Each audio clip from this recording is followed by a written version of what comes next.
Om Ajnanatimidandasya Jnananjana Shalakaya Chakshurun Militam Dhena Tasmai Shri Gurave Namah.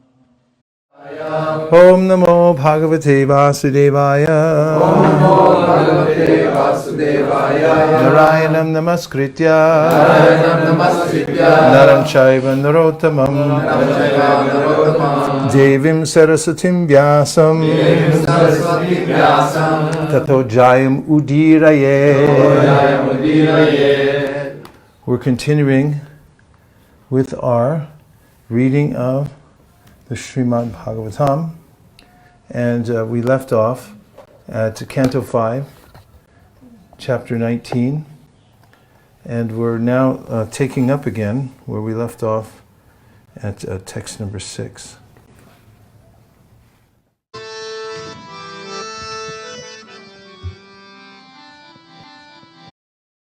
Of all self-realized souls. He is their most intimate friend. He is full of all opulences. Therefore, he could not possibly have suffered because of separation from his wife.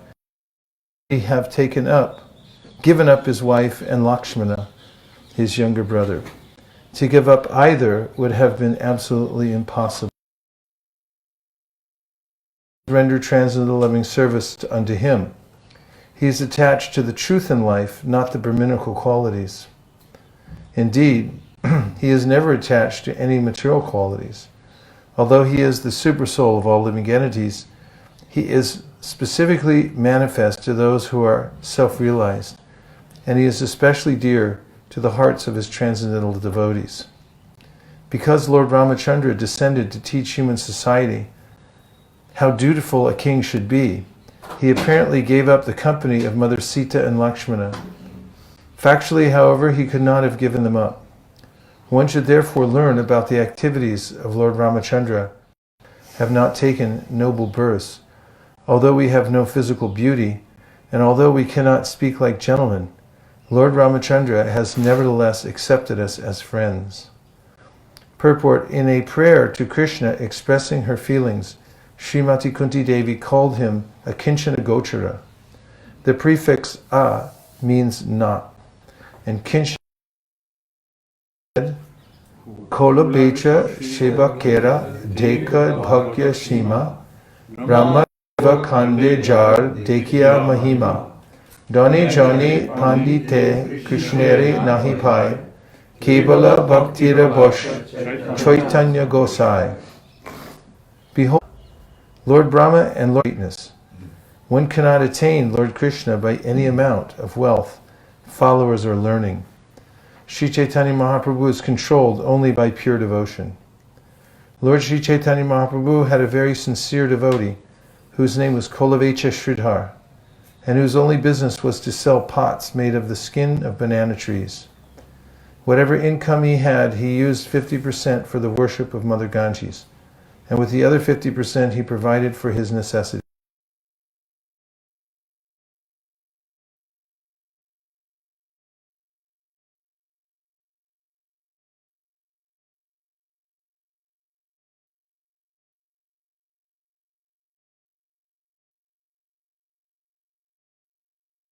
Can become a most exalted devotee of the Lord. The conclusion is that one cannot attain shelter at the lotus feet of Lord Krishna or Sri Chaitanya Gosai through material opulence. That shelter is attainable only by pure devotional service. Anya bilashita shunyam jnana karmanyadavritam anukulyena krishnanu shilanam appears on this earth just like a human being. There is no need of great austerities or penances to worship the Lord, for he accepts even a small service offered by his devotee. Thus he is satisfied, and as soon as he is satisfied, the devotee is successful. Indeed, Lord Sri Ramachandra brought all the devotees of Ayodhya back home, back to Godhead, Vaikuntha. Purport: Lord Sri Ramachandra is so kind and merciful to his devotees that he is very easily satisfied by a little service rendered by anyone, human or not. This is the special advantage of worshipping Lord Ramachandra. And there is the same advantage in worshipping Lord Sri Chaitanya Mahaprabhu. Lord Krishna and Lord Ramachandra, in the manner of Kshatriyas, sometimes showed their mercy by killing of Lord Ramachandra, Lord Krishna, and Lord Sri Chaitanya Mahaprabhu. The best purpose of human life can be fulfilled by worshipping the Shadbhuj Murti, the form of the Lord with 6 arms, 2 arms of Ramachandra, 2 arms of Krishna, and 2 arms of Sri Chaitanya Mahaprabhu. Text 9. Of the Supreme Personality of God. It's a banjo. He has appeared in the form of Narayan in the land of Bharatvarsha, at the place known as Badarikashram, to favor his devotees by teaching them religion, knowledge, renunciation, spiritual power, sense control, and freedom from false ego. He is advanced in the opulence of spiritual assets, and he engages in executing austerity until the Krishna, Krishna, Krishna Krishna, Hare Hare, Hare Rama, Rama Rama, Hare Hare. In this age, there are different forms of so-called advanced scientific knowledge, such as anthropology, Marxism, Freudianism, nationalism, and industrialism. But if we work very hard under their guidance, instead of adopting the process practiced by Narayan, we shall waste our valuable human form of life. Thus we shall certainly be cheated and misled. 10. In his own book, known as Narada Pancharatra, Bhagavan Narada has very vividly described how to work to achieve the ultimate goal of life, devotion, through knowledge and through execution of the mystic yoga system. He has also described the glories of the Lord, the Supreme Personality of Godhead. The great sage Narada instructed the tenets of this transcendental literature to Sarvani Manu, in order to teach those inhabitants of Bharatvarsha who strictly follow the principles of Varnashrama Dharma, how to achieve the devotional service of the Lord. Thus Narada Muni, along with the other inhabitants of Bharatvarsha, always engages in the service of Narayan, and he chants as follows. Purport: Sri Chaitanya Mahaprabhu has clearly declared, Bharata bhumete hoila manusha janma jar, janma sarta kari kara para upakar. The real success or fulfillment of the mission of human life can be achieved in India, Bharatvarsha, because in Bharatvarsha the purpose of life and the method for achieving success are evident. People should take advantage of the opportunity afforded by Bharatvarsha, and this is especially so for those who are take to the principles of Brahmana, Kshatriya, Vaishya, and Shudra, and the 4 orders of spiritual life, Brahmachari, Grihastha, Vanaprastha, and Sannyas. There can be no question of success in life. Unfortunately, because of the influence of Kali Yuga, everything is now being lost. The inhabitants of Bharatvarsha are gradually becoming degraded lechas and yavanas. How then will they teach others? Therefore, this Krishna consciousness movement has been started not only for the inhabitants of Bharatvarsha, but for all the people of the world, as announced by Sri Chaitanya Mahaprabhu. There is still time, and if the inhabitants of Bharatvarsha take this movement of Krishna consciousness seriously, the entire world will be saved from gliding down to a hellish condition. The Krishna consciousness movement follows the process of Pancharatrika Vidhi and that of Bhagavat Vidhi simultaneously, so that people can take advantage of the movement and make their lives successful. What's this question? Question, yes? How is it exactly that the purpose of life and the method for achieving success are evident in Bharatvarsha? Because people know automatically that Krishna is the Supreme Personality of Godhead here. Well, at least they know that you're not your body, and that there's a continuum, and that people generally have a sense that it's okay to worship the Supreme.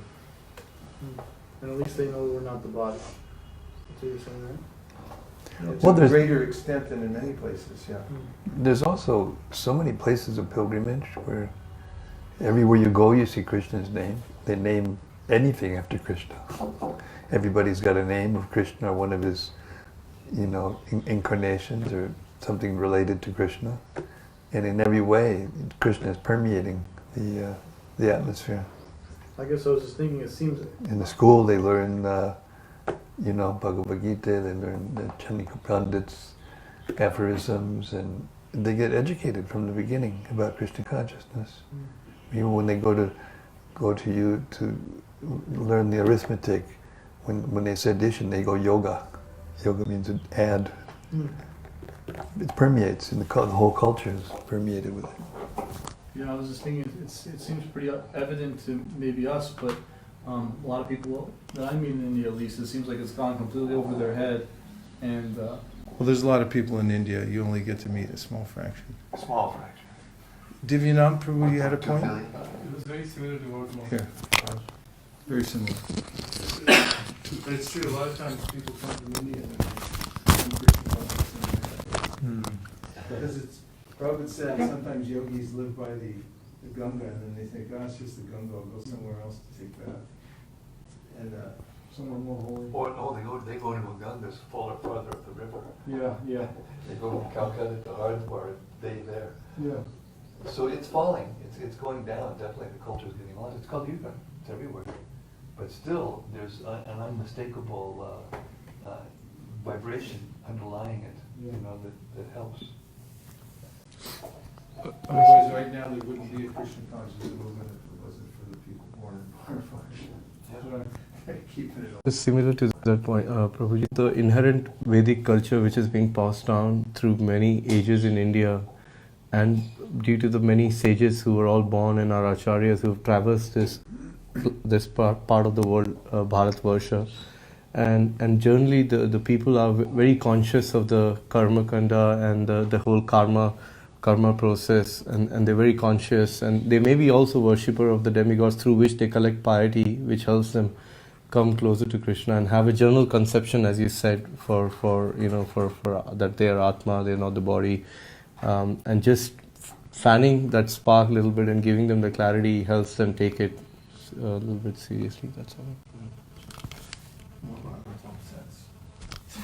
Yes. Text 11. Ready? Ready, go ahead. I got you. Text 11. Let me offer my respectful obeisances unto Narayana, the best of all saintly persons, the Supreme Personality of Godhead. He is the most self-controlled and self-realized. He is free from false prestige. And he is the asset of persons who have no material possessions. He is the spiritual master of all Paramahamsas, who are the most exalted human beings, and he is the master of the self-realized. Let me offer my repeated obeisances at his lotus feet. Text 12. Narada, the most powerful saintly sage, also worships Narayana by chanting the following mantra. The Supreme Personality of Godhead is the master of the creation, maintenance, and annihilation of this visible cosmic manifestation. Yet he is completely free from false prestige. Although to the foolish, he appears to have accepted... Did I skip something? No. Okay.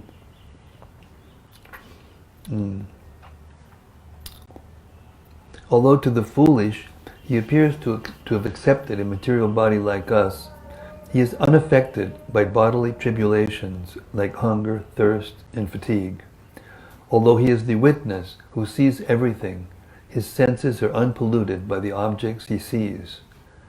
Let me offer my respectful obeisances unto that unattached, pure witness of the world, the Supreme Soul, the Personality of Godhead. Purport. The Supreme Personality of Godhead, Krishna, is described as Satchidananda Vigraha, the body of eternity, transcendental bliss, and full knowledge. Now in this verse, he is more fully described. Krishna is the creator of the entire cosmic manifestation, yet he is unattached to it. If we were to construct a very tall skyscraper, we would be very attached to it. But Krishna is so renounced that although he has created everything, he is not attached to anything. Nabhadyate. Furthermore, although Krishna has his transcendental form, Sachidananda Vigraha, he is not disturbed by the bodily necessities of life, which are called dahika. For example, he is never thirsty, he is never hungry, thirsty, or fatigued. Dahanyate, dehagato. Everything is Krishna's property, everywhere. But because his body is transcendental, he is above vision, the objects of vision, and the process of vision. When we see something beautiful, we are attracted. The sight of a beautiful woman immediately attracts a man, and the sight of a man naturally attracts a woman. Krishna, however, is transcendental to all these faults. Although he is the seer of everything, he is not afflicted with faulty vision. Nadrig yasya gunar vidushyate. Therefore, although he is the witness and seer, he is aloof from all affection for the activities he sees. He is always unattached and separate. He is only a witness. Text 13.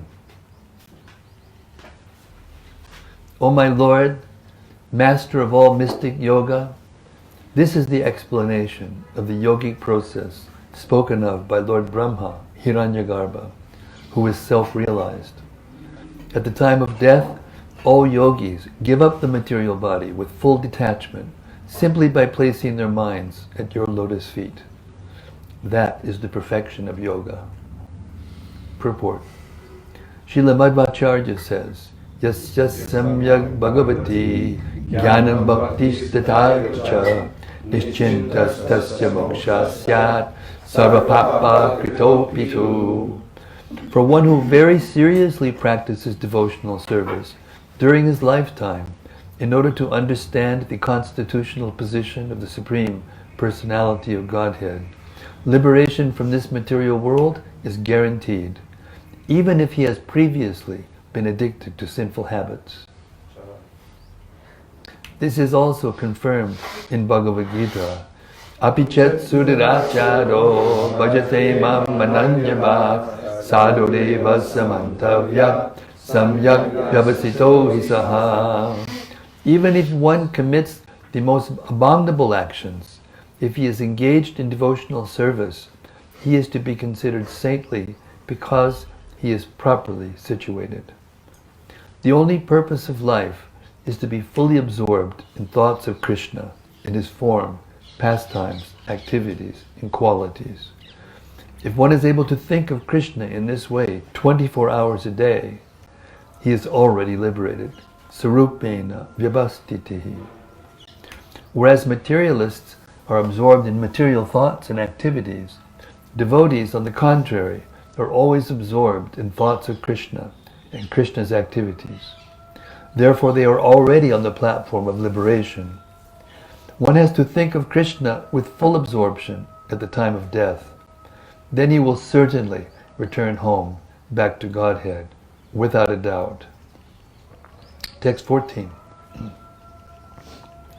Materialists are generally very attached to their present bodily comforts, and to the bodily comforts they expect in the future. Therefore, they are always absorbed in thoughts of their wives, children, and wealth, and are afraid of giving up their bodies, which are full of stool and urine. If a person engaged in Krishna consciousness is a waste of time. At the time of death, a materialist thinks of his wife and children. He is absorbed in thinking of how they will live and who will take care of them after he leaves. Consequently, he is never prepared to give up his body. Rather, he wants to continue to live in his body to serve his society, family, friends, and so on. Therefore, by practicing the mystic yoga system, one must become detached from bodily relationships. If despite practicing bhakti yoga and studying all the Vedic literature, one is afraid of giving up his bad body, which is the cause of all his suffering, what is the use of his attempts to advance in spiritual life? The secret of success in practicing yoga is to become free from bodily attachments. Srila Narottam Das Thakur says, Deha smriti nahi yar, samsara bandhana kahantar. One whose practice has freed him from the anxieties of bodily needs is no longer in conditional life. Such a person is free from conditional bondage. A person in Krishna consciousness must fully discharge his devotional duties without material attachment. Then his liberation is guaranteed. Text 15. Therefore, O Lord, O Transcendence, kindly help us by giving us the power to execute Bhakti Yoga so that we can control our restless minds and fix them upon you. We are all infected by your illusory energy. Therefore, we are very attached to the body, which is full of stool and urine, and to anything related to the body, related with the body. Except for devotional service, there is no way to give up this attachment. Therefore, kindly bestow upon us this benediction. Purport.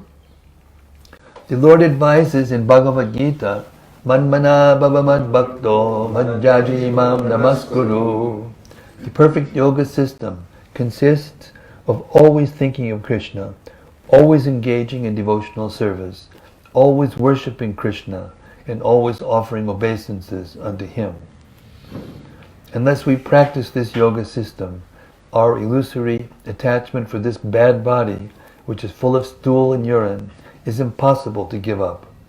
The perfection of yoga consists of giving up attachment for this body and bodily relationships and transferring that attachment to Krishna. We are very attached to material enjoyment, but when we transfer that same attachment to Krishna, we traverse the path of liberation. One has to practice this yoga system and none other.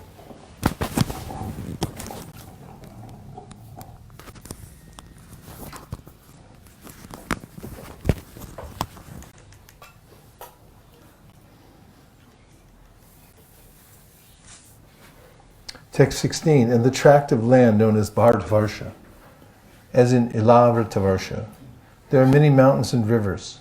Some of the mountains, Prastha, Kut, Rishabha, Kutaka, Kolaka, Sahya, Devagiri, Rishamukha, Sri Shaila, Venkata, Mahindra, Varidhar, Vindhya, Shuktiman, Rikshagiri, Pariyatra, Drona, Chitrakut, Govardhana, Raivataka, Kukuba, Nila, Gokamukha, Indrakila, and Kamagiri. Besides these, there are many other hills with many large and small rivers flowing from their slopes. Two of the rivers, the Brahmaputra and the Shona, are called nadas, or main rivers. These are other great rivers that are very prominent. Chandravasa, Tarmrapani, Avatoda, Krutamala, Vaihayasi, Kavari, Veni, Payasvini, Sharkavarta, Tungabhadra, Krishnavenya, Bhimarati, Godavari, Nirvindhya, Payoshni, Tapi, Reva, Surasa, Narmada, Charmanvati, Mahanadi, Vedasmriti, Rishikulya, Trisama, Kaushiki, Mandakini, Jamuna, Saraswati, Drishtavati, Gomati, Sarayu, Rodasvati, Saptavati, Shushoma, Shatadru, Chandrabhaga, Maruvrida, Vitasta, Asikni, and Vishva. The inhabitants of Bharatvarsha are purified because they always remember these rivers. Sometimes they chant the names of these rivers as mantras. And sometimes they go directly to the rivers to touch them and bathe in them. Thus the inhabitants of Bharatvarsha become purified. Purport. All these rivers are transcendental. Therefore one can be purified by remembering them, touching them, or bathing in them. This practice is still going on. 19. The people who take birth in this tract of land are divided according to the qualities of material nature. The modes of goodness, sattvagun, passion, rajagun, and ignorance, tamagun. Some of them are born as exalted personalities, some are ordinary human beings, and some are extremely abominable. For in Bharatvarsha, one takes birth exactly according to one's past karma. If one's position is ascertained by a bona fide spiritual master, and one is properly trained to engage in the service of Lord Vishnu, according to the four social divisions, Brahmana, Kshatriya, Vaishya, and Shudra, and the four spiritual divisions, Brahmachari, Grihastha, Vanaprastha, and Sannyas, one's life becomes perfect. Purport. For further information, one should refer to Bhagavad Gita 14.8 and 18.42-45. Vedartha Sangrahana, the great sage Parashara Muni has recommended, Varnashrama Charavata Purushena Parapuman Vishnu Aradhite Panta Nanyat Tato Shakaranam. The Supreme Personality of Godhead, Lord Vishnu, is worshipped by the proper execution of prescribed duties in the system of Varna and Ashrama. There is no other way to satisfy the Lord. In the land of Bharatvarsha, the institution of Varnashrama Dharma may be easily adopted. At the present moment, certain demoniac sections of the population of Bharatvarsha are disregarding the system of Varnashrama Dharma because there is no institution to teach people how to become Brahmins, Kshatriyas, Vaishyas, and Shudras, or Brahmacharis, Grihastas, Vanaprasthas, and Sannyasis. These demons want a classless society. This is resulting in chaotic conditions. In the name of secular government, unqualified people are taking the supreme governmental posts. No one is being trained to act according to the principles of Varnashrama Dharma, and thus people are becoming increasingly degraded and are heading in the direction of animal life. The real aim of life is liberation, but unfortunately the opportunity for liberation is being denied to people in general, and therefore their human lives are being spoiled. The Krishna consciousness movement, however, is being propagated all over the world to re-establish the Varnashrama Dharma system and thus save human society from gliding down to hellish life. 20.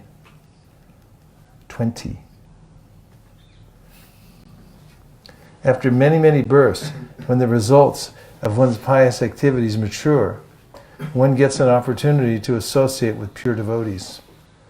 Then one is able to cut the knot of bondage to ignorance, which bound him because of varied fruitive activities. As a result of associating with devotees, one gradually renders service to Lord Vasudeva, who is transcendental, free from attachment to the material world, beyond the mind and words, and independent of everything else. That Bhakti Yoga, devotional service to Lord Vasudeva, is the real path of liberation. Purport. Brahman realization is the beginning of liberation, and Paramatma realization is still further advancement toward the realm of liberation. But one achieves real liberation when he understands his position as an eternal servant of the Supreme Personality of Godhead. Muktir hitva yata rupam swarupena vyavastitihi. In the material world, in the bodily concept of life, everyone is working in the wrong direction. When one becomes Brahmabhuta, spiritually realized, one understands. How come it says Srimad Bhagavatam 4:30-20? When one becomes Brahmabhuta, I guess that's, what's that verse? Could somebody switch over and look at it? Looking it up, we got it here. Yeah, it is. It is about Brahmabhuta. Always. What's the verse? Should I do this? 4:30-20. What's the Sanskrit? Is it famous verse? Navya Dhritaye Yagno Brahmate Brahma Vadibhi Na Muhyanti Na Sochanti Na Harshayanti Yato Gata. Is it quoted by Vishwanath Chakravarti Thakur in the purport? In his commentary?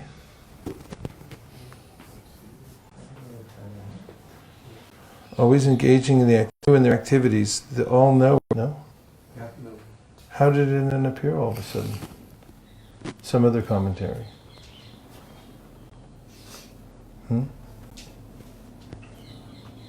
Sami Prash? I don't know. Can you find out?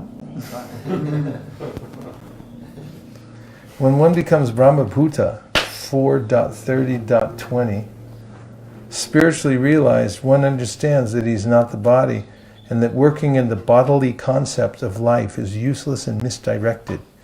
Then his devotional service begins. As Krishna says in Bhagavad Gita 1854, Brahmabhuta prasannatma na shochati na kankshati samak sarveshu bhuteshu mad bhaktim labhate param. One who is thus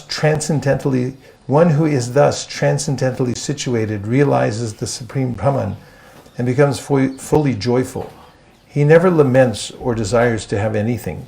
He is equally disposed to every living entity. In that state he attains pure devotional service unto me. Devotional service is actual liberation. When one is attracted by the beauty of the Supreme Personality of Godhead, and his mind is always engaged at the Lord's lotus feet, he is no longer interested in subjects that do not help him in self-realization. In other words, he loses all attraction for material activities. In the Taittiriya Upanishad it is said, Esha hivan evananda yati yada hivaisha etasmin drishye natmye anirukte ilayane bhayam pratishtam vindate taso bhayam gato bhavati. A living entity becomes established in spiritual blissful life when he fully understands that his happiness depends on spiritual self-realization, which is the basic principle of ananda, bliss, and when he is eternally situated in the service of the Lord, who has no other Lord above him. 4:30:20.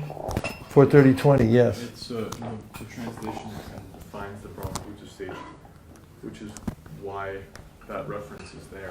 Exactly. These square references are inserted for the reader. They're not part of the original That's right. transcript, but it's an indication of where in the That's Shastra right. you can It's find put in it. it by the database. It's these references in square Really, brackets. Prabhupada didn't put that in there? As far as I don't know. It's just a link to another place. It's a link That's to right. a relevant topic. Or a relevant For verse. example, earlier in the sentence, there Who was decided that was the link? It is the link. It defines the Brahmabhuta stage. No, I know that. I'm just saying, Uh, who made the link? I don't People know. make links. I think Links that don't I make think themselves. I think that was the Life comes from I think that was Links come what's his from name? life. Was his name the one that was working with the archives? Ravi Ramji? No. He used to be Bhakti Eddie. He went to Cambridge. I was with him in London for Ekano. quite some time. No, not Ekano. Eddie Gasback. Yeah, Eddie Gasback. That's Ekano. No, there's another Eddie, younger. There couldn't be two Eddies. It's okay. Everything. Since the Well, who are you Since- talking about then? Do you want me to go on and figure it out? I can't remember his name. He got initiated by you know who. Now I know for sure. All right, go right ahead. Keep me going. I'll give you more details. Since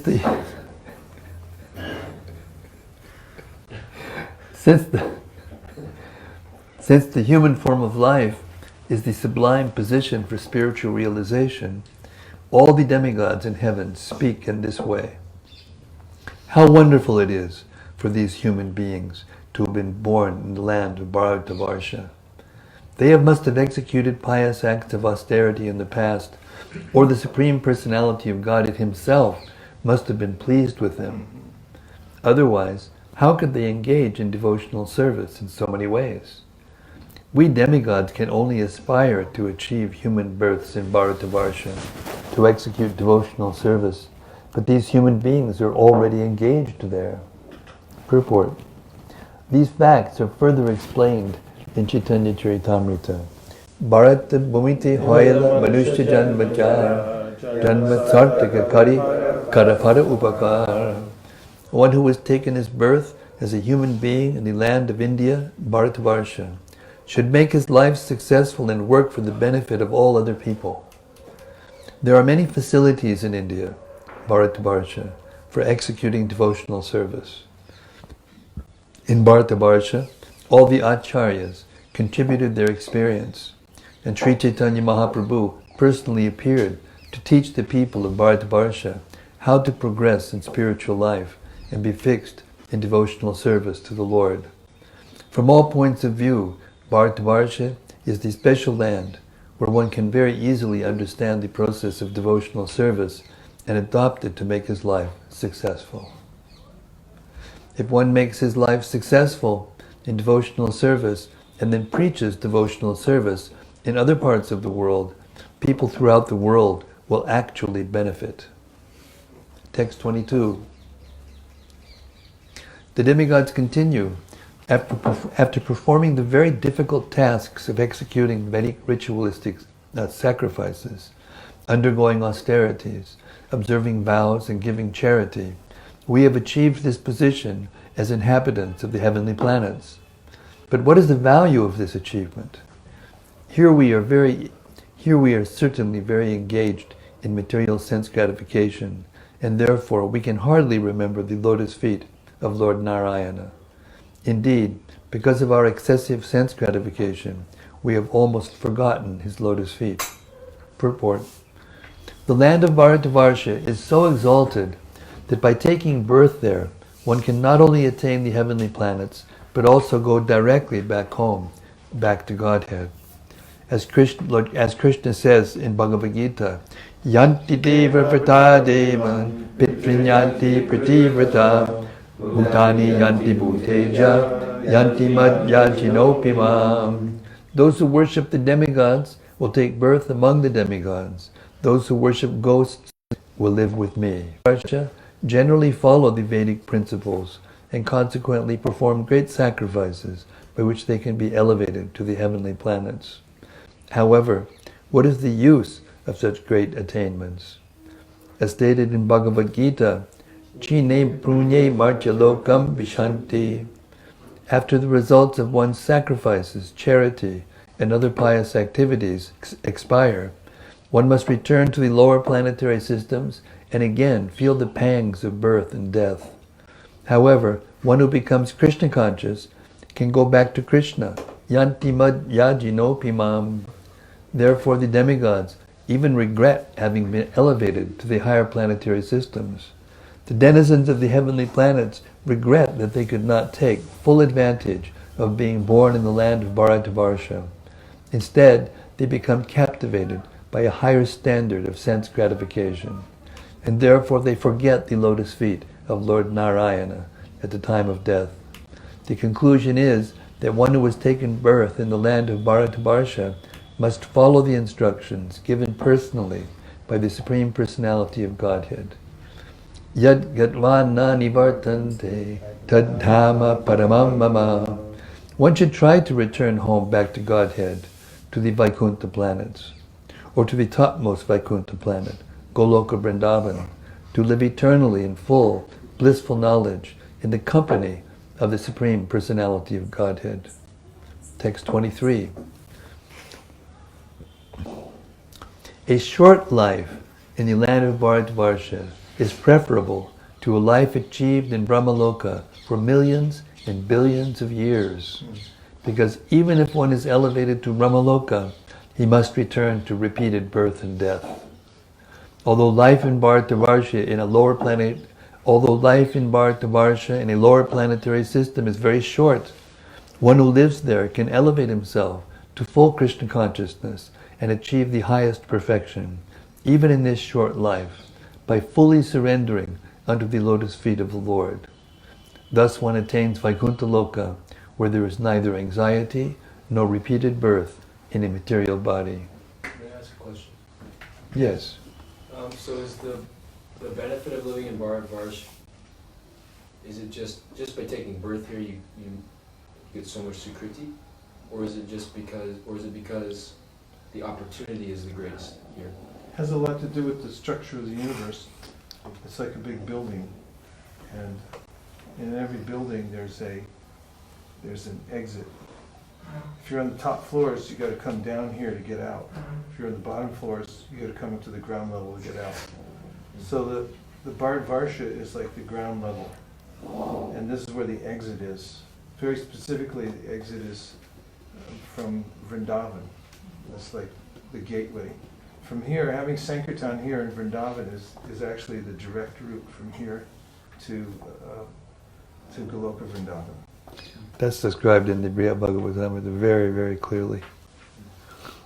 Yes, although Gopakumar makes his sojourn all over the universe and various planets, and some of the places he goes, he finds association. And when he's accumulating to make his way back to Godhead is to go to Vrindavan and perform Sankirtan. Where he came from.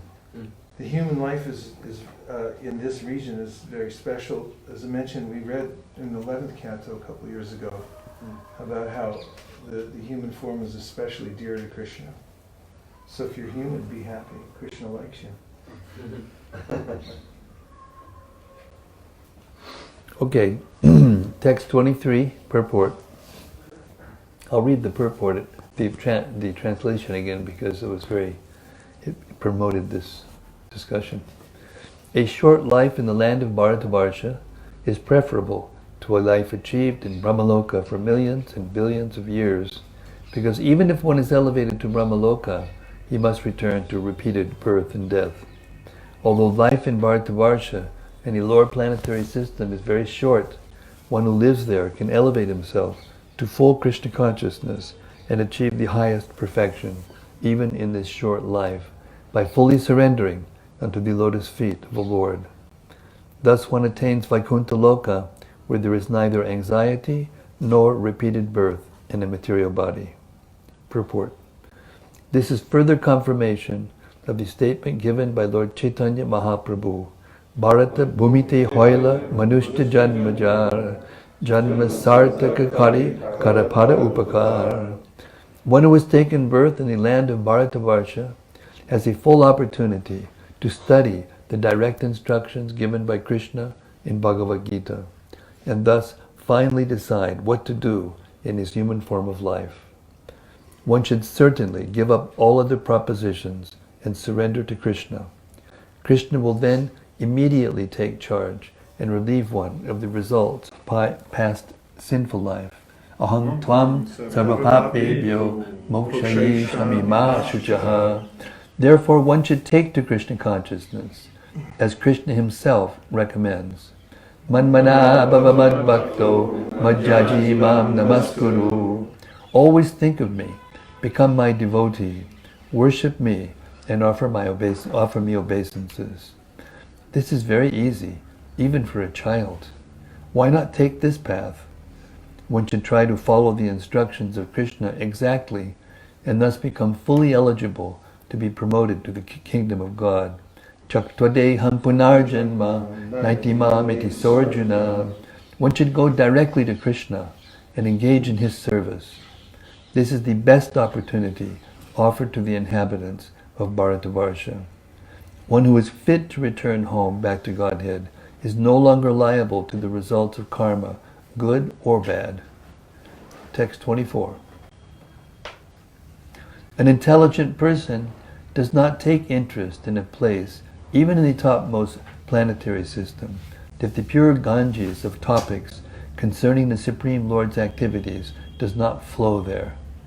If there are not devotees engaged in service on the banks of such a river of piety, or if there are no festivals of Sankirtan Yajna to satisfy the Lord, especially since Sankirtan Yajna is recommended in this age. Purport. Bharatavarsha, Bengal, the district of Nadia, is still better, and in Nadia the best place is Navadvip, because Sri Chaitanya Mahaprabhu appeared there to inaugurate the performance of the sacrifice of chanting the Hare Krishna Mahamantra. The Shastras recommend Krishnavarmam Kudra Krishna Sangopangastra Parshadam Jagyaya Sankirtana Praya yajanti hi savedasaha. Lord Sri Chaitanya Mahaprabhu is always accompanied by his very confidential associates, such as Sri Nityananda, Sri Gadadhara, and Sri Advaita, and by many devotees like Srivas. They are always engaged in chanting the name of the Lord and are always describing Lord Krishna. Therefore, this is the best among all the places in the universe. The Krishna consciousness movement has established its center in Mayapur, the birth site of Lord Sri Chaitanya Mahaprabhu, to give men the great opportunity to go there and perform a constant festival of Sankirtan Yajna, as recommended herein, Yagesha Maka Mahotsavaha, and to distribute prasad to millions of hungry people hankering for spiritual emancipation. This is the mission of the Krishna consciousness movement.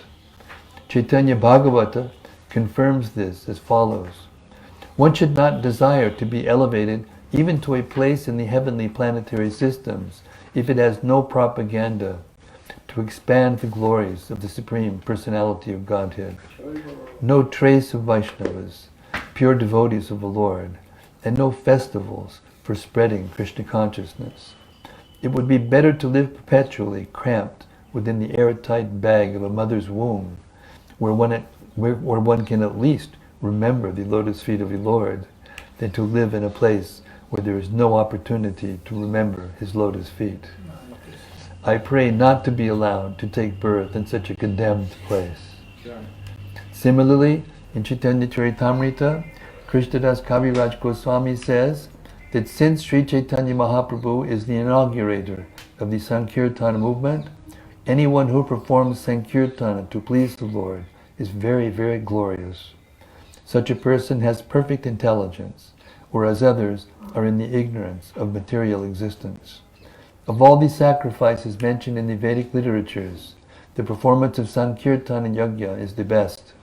Even the performance of 100 Ashwamedha sacrifices cannot compare to the sacrifice of Sankirtana. According to the author of Sri Chaitanya Charitamrita, if one compares Sankirtana Yajna to other yajnas, he is a Pashandi, an infidel, and is liable to be punished by Yamaraj. There are many Mayavadis who think that the performance of Sankirtan Yajna is a pious activity similar to the performance of the Ashwamedha Yajna and is a Nama Aparadha.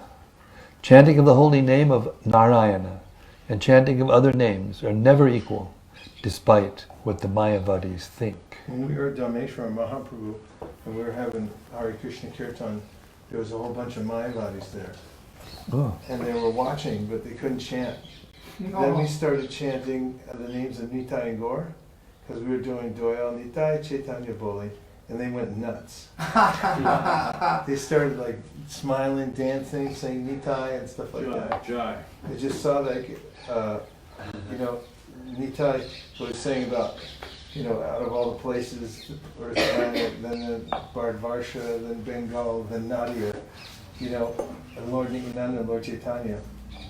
When their names come out, then everyone just gets blissful for no reason. Were you in Bengal? Yeah, that's in Navadvip. You weren't there? No, but I was just thinking it's so nice that everyone around there must know those names. Yeah, I don't know about these Mayavadis. They look clueless to everything in the world. But it's just they got blissful. It was noticeable, everyone saw it, how they went. Well, in the Chaitanya Charitamrita, when Tapan Mishra and Chandrasekhar were living in Varanasi, and then there was some, criticism of Lord Chaitanya, and they heard Prakashananda Saraswati Thakur, the leader of the Mayavadis there, the Mayavadi sannyasi, speaking. They said he couldn't say the name of Krishna, but he could say the name Chaitanya, because Chaitanya they interpreted as being consciousness or some kind of impersonal, So, yeah, even the Mayavadis can say Chaitanya, and now, as Prabhu said, Gaur Nitai. Okay, text 25. Bhartavarsha. Oops. Bhartavarsha. We should sing that bhajan. Confirmed. They're calling in from higher planets. That's what the text says, that we should sing that bhajan right now. Really? Yeah. Who said it? The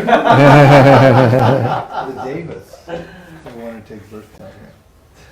Bhartavarsha offers the proper land and circumstances in which to execute devotional service, which can free one from the results of jnana and karma.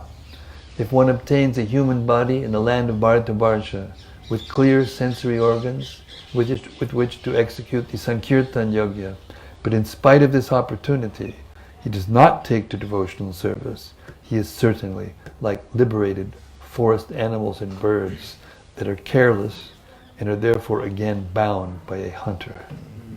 Purport. In the land of Bhartavarsha, one can very easily perform the Sankirtan Yogya, which consists of Shravanam, Kirtanam, Vishnu. Or one can perform other methods of devotional service, such as Smaranam, Vandanam, Archanam, Dasyam, Sakyam, and Atmanivedanam. In Bhartavarsha, one has the opportunity to visit many holy places, especially Lord Chaitanya's birth sire, other than to execute. And one may thus become free from the bondage of material conditions. Other paths, such as the path of jnana and the path of karma, are not very profitable. Pious activities can elevate one to the higher planetary systems, and by speculative knowledge, one can merge into the Brahman existence. Thank you.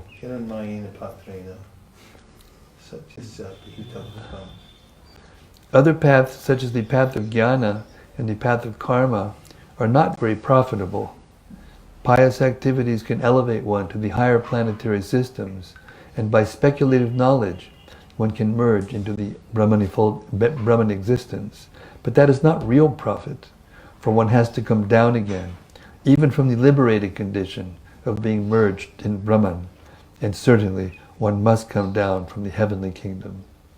One should endeavor to go back home, back to Godhead. Yantimad yajinopimam. Otherwise there is no difference between human life and the lives of jungle animals and birds. Animals and birds also have freedom, but because of their lower birth, they cannot use it. Taking advantage of all the facilities offered him, a human being who has taken birth in the land of Bharatavarsha should become a fully enlightened devotee and go back home, back to Godhead. This is the subject matter of the Krishna consciousness movement. The inhabitants of places other than Bharatavarsha have facilities for material enjoyment, but they do not have the same facility to take to Krishna consciousness. Therefore, Chaitanya Mahaprabhu has advised that one who has taken birth as a human being in Bharatavarsha must first realize himself as a part and parcel of Krishna, and after taking to Krishna consciousness, he must distribute this knowledge all over the world.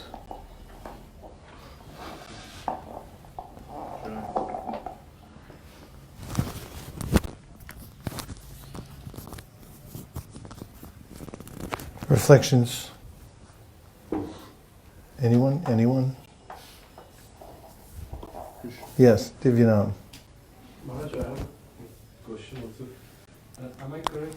Prabhupada also in another place, does he mention that obviously we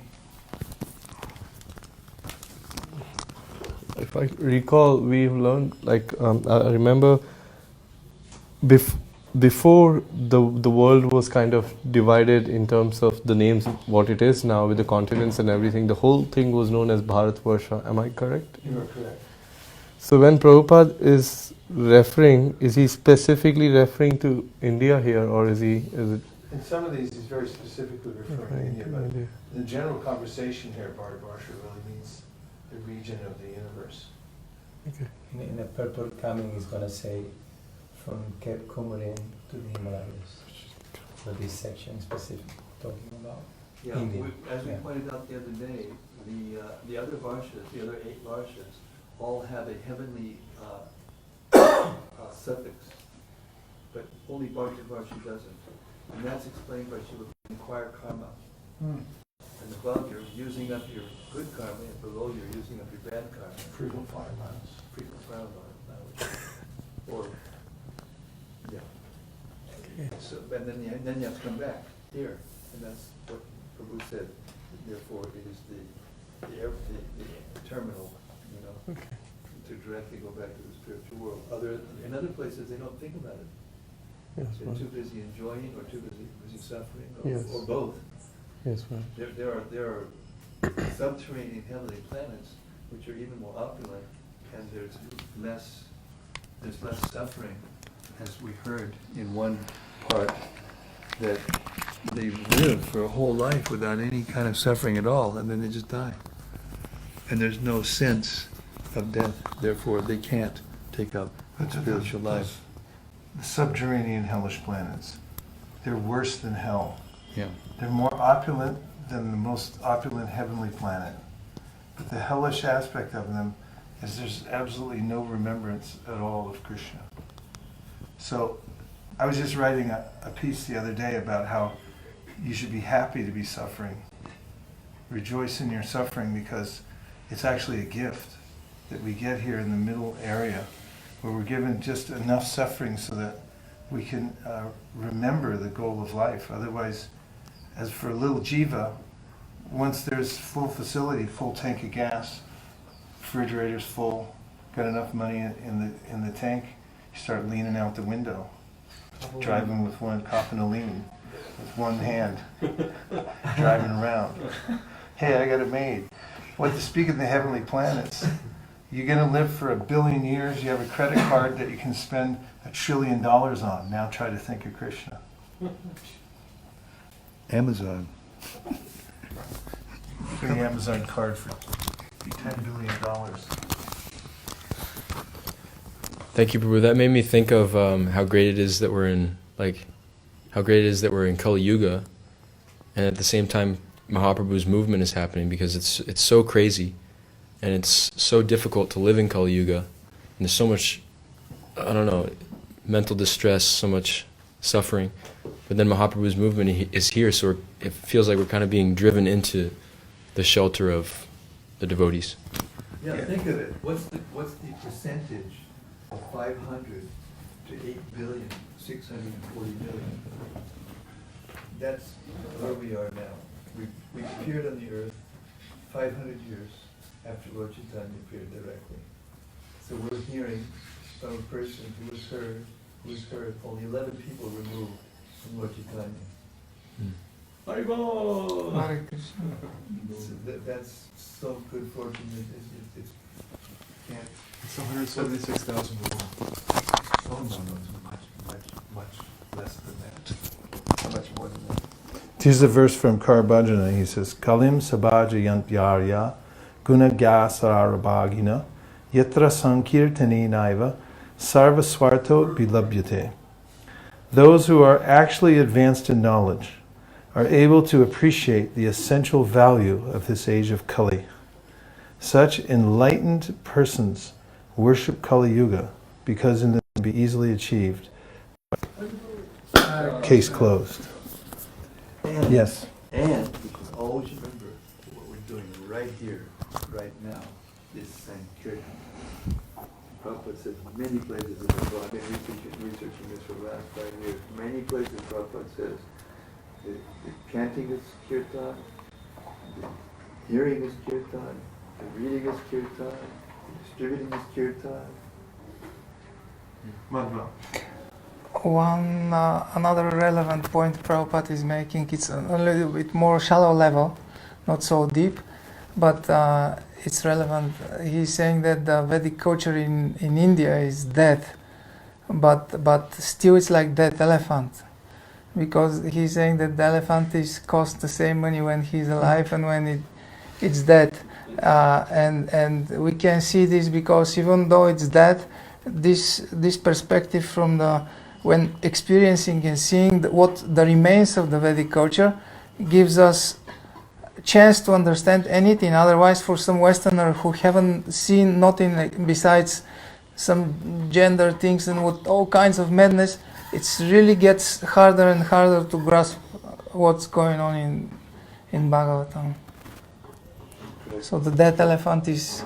I've seen this personally. I experienced like so many things I realized by seeing like the local people doing things in certain way, and then you see, wow, this is so much superior culture than our Mlecha culture there.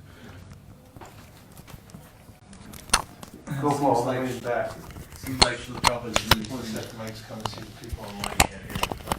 It seems like Srila Prabhupada is putting a lot of emphasis on people born in India to help propagate the Sankirtan movement. Definitely. And I've felt that this is an era that will be marked as the era that was, the Sankirtan movement was saved by the people of India. Because all over the West, all the temples are being buoyed and lifted, not just buoyed, but lifted by the presence of these very highly qualified personalities.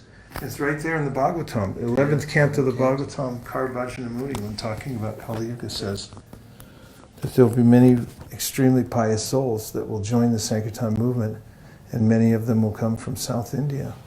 Come from all over India, but he said a predominance of them will come from south where there's the pious rivers are flowing and stuff. So Rick Warren, who has the biggest Baptist church in America, most successful and largest, in his book called The Purpose-Driven Church, he writes, he said he's surfed his whole life, surfing on waves and stuff. He said, and so in growing the movement that he started, he said, I can't make waves. God makes the waves. I just have to learn how to ride them. So in a similar way, at different times we have to see what is the wave that's coming. What facility is Krishna giving? Instead of complaining about it and saying it's not like it was last year or the year before, take advantage of the kinds of things that Krishna's providing and make the best use of them. One reflection, I was just noticing that Prabhupada, whenever he was speaking about the people in Bharatvarsha becoming Krishna conscious, and he says that seems to equate that when someone becomes Krishna conscious, he has to preach. They should realize themselves and go and preach. So I just think it's a nice reflection that, if we are actually becoming Krishna conscious, as measured by how much we are wanting to go out and preach and distribute the message. Otherwise... Last sentence.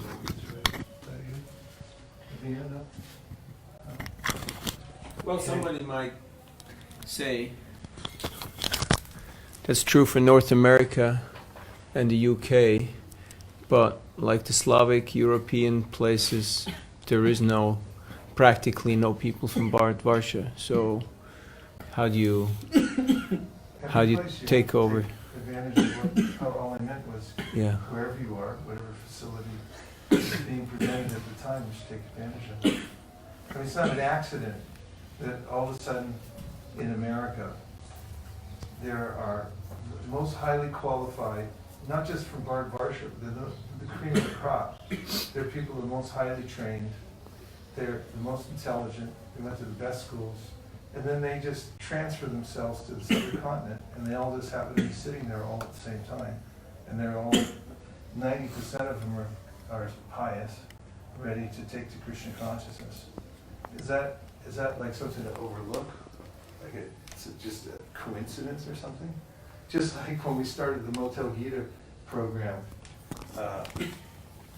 we looked at it and discovered that 65% of the motels and hotels are run by Gujaratis who just happen to swoon when you mention the name of Bhagavad Gita. Was that like an accident? Or is it something we're supposed to take advantage of? But in every country, there's always a way to figure out how to spread the Krishna conscious movement. Who was it? Recognize the wave. Right. Who was it that asked Prabhupada if there were airports in Goloka? I don't remember what Prabhupada said exactly, but then they asked where the airport's put here and so that we can distribute these books, and Prabhupada said yes. Something like that. Yeah, yeah. And also, the books came from, they came from the areas of the world where Prabhupada first went and got the books going, you know, and that's where it came from, and that's where all the countries of the world got the Krishna consciousness from the books. And that brings us to the Gayatri break. We'll be back here at 25 after. Go Premanande. We're continuing our reading of the Srimad Bhagavatam. We're now in the 5th canto, the 19th chapter, a description of the island of Jambudweep. And from what we've heard so far, we're on Jambudweep now. And it's a good place to be. So we can all be happy. It's the home of Jambu juice. In India, Bharatvarsha, there are many worshippers of the demigods. The various officials appointed by the Supreme Lord, such as Indra, Chandra, and Surya, all of whom are worshipped differently.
Pratatvena.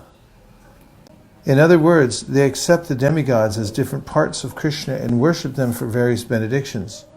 Although the devotees of the demigods thus achieve the desired results offered by Krishna, they have been described in Bhagavad Gita as Hritagyana, not very intelligent.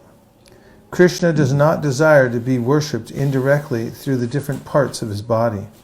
Krishna wants direct devotional worship.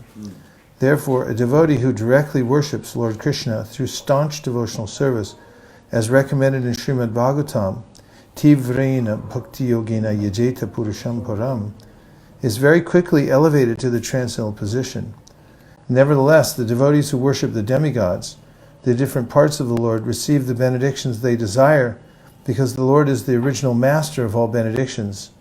If anyone wants a particular 27. God fulfills the material desires of a devotee who approaches him with such motives. That's the verse.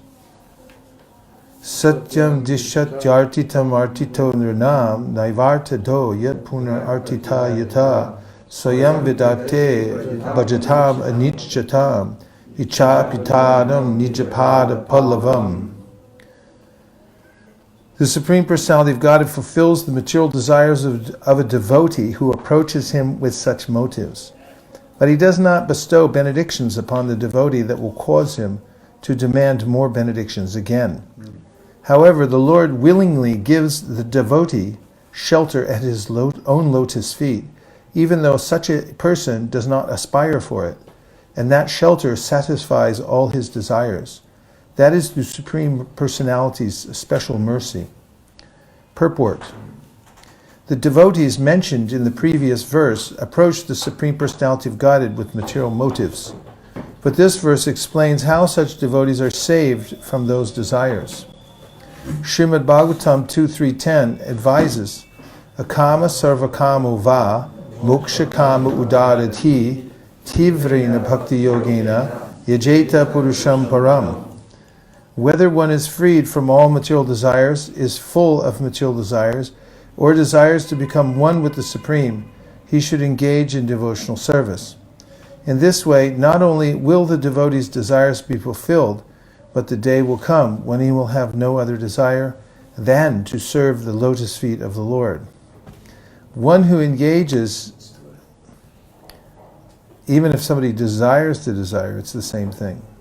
Prabhupada wrote it in a letter. He said if you desire to have pure devotional service, then there's no difference. You have pure devotional service. One who engages in the service of the Lord with some motive is called Sakama Bhakta. Here we go again. One who engages in the service of the Lord with some motive is called Sakama Bhakta. And one who serves the Lord without any motives is called Akama Bhakta. Krishna is so merciful that he turns a Sakama Bhakta into an Akama Bhakta. A pure devotee, an Akama Bhakta, who has no material motives, is satisfied simply to serve the lotus feet of the Lord. This is confirmed in Bhagavad Gita 6.22. Yam labha chaparam labham mandyate nadikam tataha. If one engages in the service of the lotus feet of the Lord, he does not want anything more. This is the highest stage of devotional service.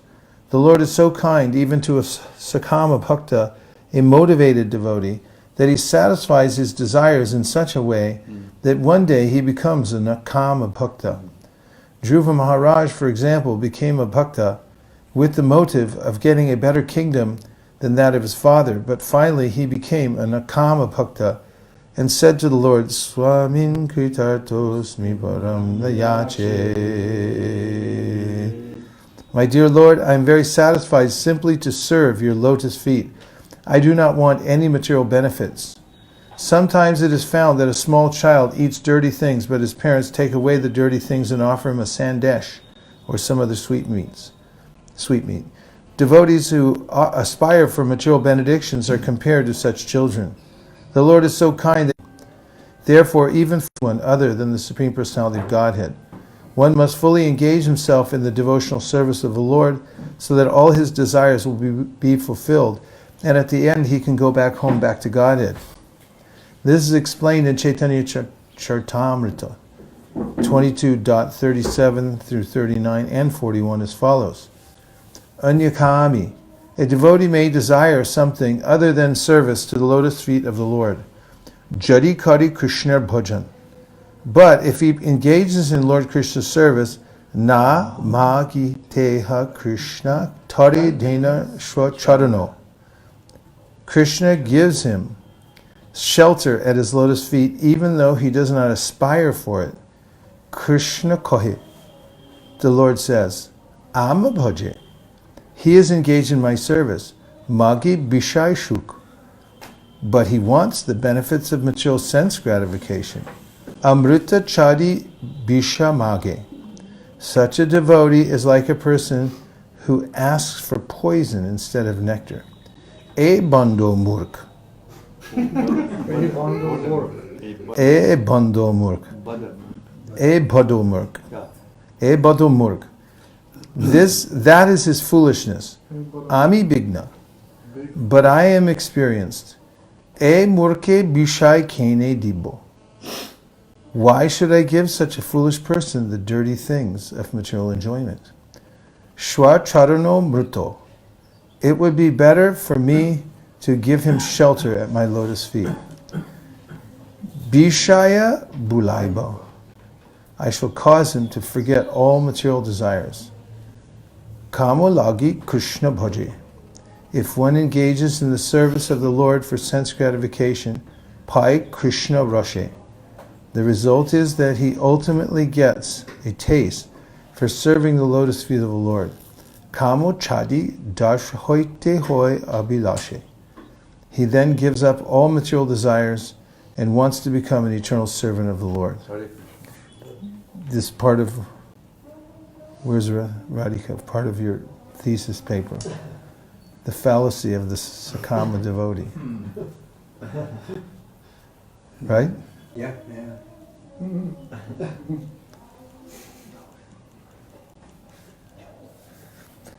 Text 28. We are now living in the heavenly planets, undoubtedly as a result of our having performed ritualistic ceremonies, pious activities, and yagyas, and having studied the Vedas.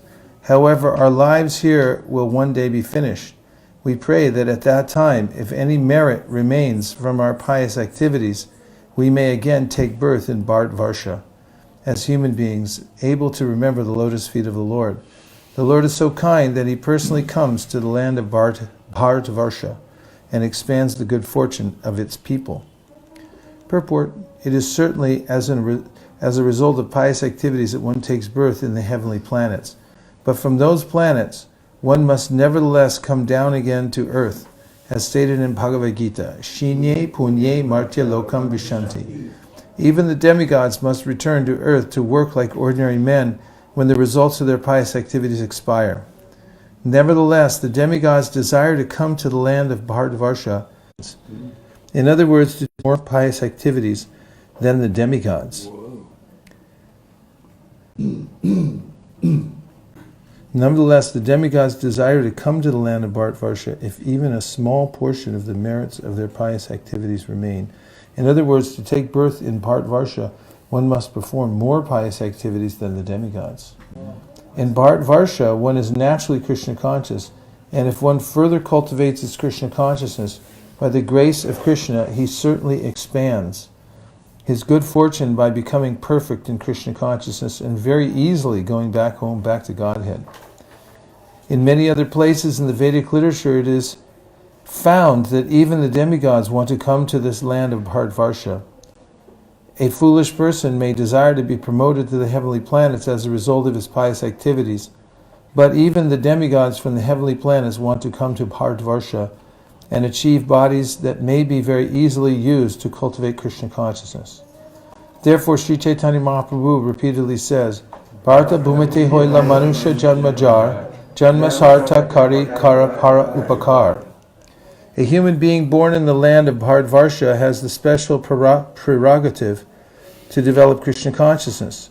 Therefore, those already born in Bharatvarsha should take lessons from the Shastras and Guru and should fully take advantage of the mercy of Sri Chaitanya Mahaprabhu in order to be fully equipped with Krishna consciousness. By taking full advantage of Krishna consciousness, one goes back home, back to Godhead. Yanti madhyajinopi mam.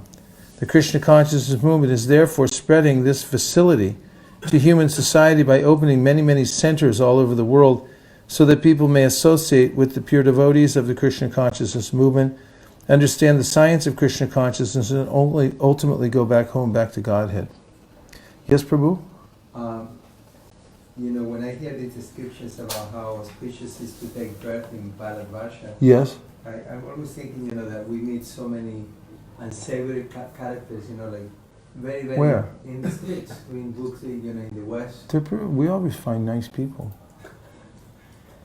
Yeah. Every once in a while is an unsavory character, but they're very rare. I'm not meaning that when I'm doing Sankirtan, I read them, but I see them. There's so many bad people in Kali Yuga now. You see them on the internet, all these. They're just like that on the outside. Most of them, they're really pious, and they're eager to take to Krishna consciousness, or they're really kind of just confused and lost, and they just need a little direction. That's all. All bad people are on the internet. They're not very bad. They're just a little mixed up. That's my humble opinion. I mean, that's my experience. But, Kali Yuga, there's so many worse demons in other ages. Just now, people of the world are looking for answers. Innocent people, right? Misled. Just misled, yeah. But they're not so bad. Even in the most degraded places, you find these really pious people. I agree with that. I mean, the general, I find that most people are innocent, but yet we find some people who are very, very impious. How did they take birth in Bharatvarsha? Well, it's described in the Bhagavatam that even in the heavenly planets, which is predominantly immune from the tamogun, because the modes, as Krishna says in the 14th chapter of Bhagavad Gita, are always fighting for supremacy. And there's no stable place anywhere in the material world. There's no place where you can say, I can rest here, I won't be affected. But anybody in any place can be affected by the lower modes of material nature. And definitely in Kali Yuga they get it. But sometimes those people become, the most amenable to Krishna consciousness. Quick one, yeah? Yeah, I was just just reminded me of a point that we kind of ran into earlier that was saying that something about how, I heard it brought up before, that in the heavenly planets or the hellish planets you don't accumulate or any kind of karma.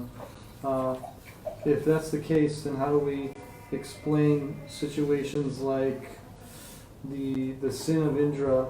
So Indra was, he gathered that sin and then he shared it with the four different, the earth, the water, the women, and the trees. Yeah. So how is that possible if there's no karma accumulated in the heavenly planets? Obviously, different kind of referring to a different category of things. Absolutely, and he's distributing it to those living entities, in different places, not just in the heavenly planets. Anyway, Bhartvarsha. That's towards the beginning of the universe. Also, things to consider. Main point is you're in Jambudweep now, and so you're in the bonus round. You're in the power play. Sri Shukadev Goswami said, "My dear king, in the opinion of some learned scholars, 8 smaller islands surround Jambudweep. When the sons of Maharaja Sagara were searching all over the world for their lost horse, they dug up the earth, and in this way 8 adjoining islands came into existence. The names of these islands are Shwarna Prastha, Chandra Shukla, Avartana, Ramanaka, Mandara Harina, Panchajanya, Simhala, and Lanka." Got all those? Yeah. Okay. Purport. In the Kurma Purana, there is this statement about the desires of the demigods. Ready to hear about the desires of the demigods? If so, say yes. Yes. Anadi Karino Deva Swargasta Bharatod Bhavam Vachantyatma Vimuktarta Mudre Karte Dikarinaha. Although the demigods are situated in exalted positions in the heavenly planets, they nevertheless desire to descend to the land of Bhartvarsha on the planet Earth. This indicates that even the demigods are unfit to reside in Bhartvarsha. Therefore, if persons already born in Bhartvarsha live like cats and dogs, not taking full advantage of their birth in this land, they're certainly unfortunate. I mean, it's a fortunate position, but it doesn't mean people don't have free will to blow it. And also, we can't always see how pious people are or aren't. For instance, the Bhagavatam says, "Aho batashva pachato gariyanya jivagre vartate namatubhyam te pusta paste," etc. And describing how somebody who can say how Vedic rituals, and so how many people we meet in the West and everywhere else, it's so easy for them to chant. And another point is that when we meet people who seem to us to be very, very poor and very niggardly and very, and you look in their faces, and they're not nearly as much in anxiety as some of the, wealthier and so-called civilized people in the West, That's true. Absolutely.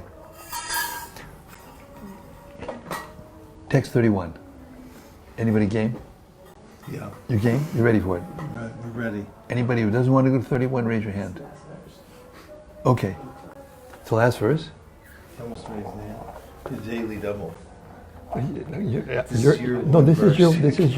is your daily double. Go ahead. Go ahead. You can do it. You can do it. You can do it. This is the program. You can do it simultaneously. Okay. As long as I get it afterwards.